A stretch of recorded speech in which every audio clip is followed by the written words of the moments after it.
अस्सलाम वालेकुम। आज हम बनाने जा रहे हैं लाहौरी पुलाव।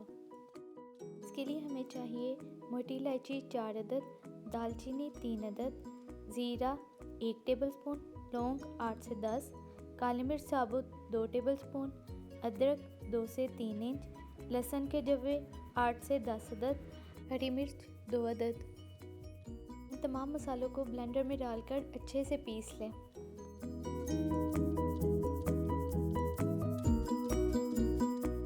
1 किलो चिकन में 1 जग पानी डालें।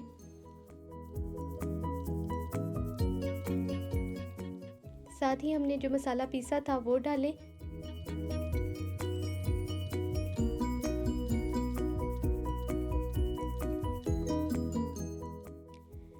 नमक 3 से 4 टेबलस्पून या हस्बे जायका और ऑयल हाफ कप डाल दें।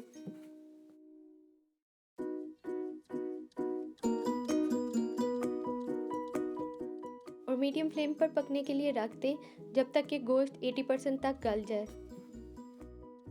यहनी हमें 4 ग्लास चाहिए।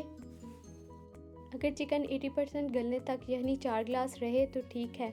अगर पानी कम हो तो मज़ीद ऐड कर लें। 1 कनौर क्यूब डालें। अब 2.5 ग्लास चावलों को यहनी में शामिल करें। चावल पहले आधा घंटा भिगो दें।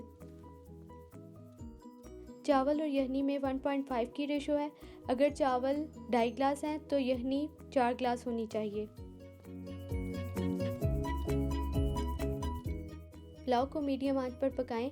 जब पानी बिल्कुल खुश्क हो जाए और चावलों के ऊपर नज़र ना आए तो इसे दम लगा दें, तकरीबन 10 से 15 मिनट तक।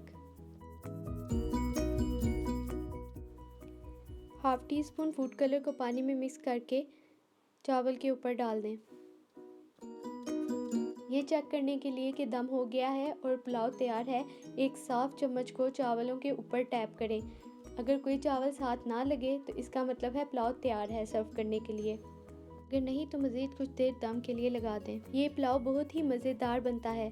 अगर आपको ये रेसिपी पसंद आए तो मेरा चैनल लाइक और सब्सक्राइब ज़रूर करें।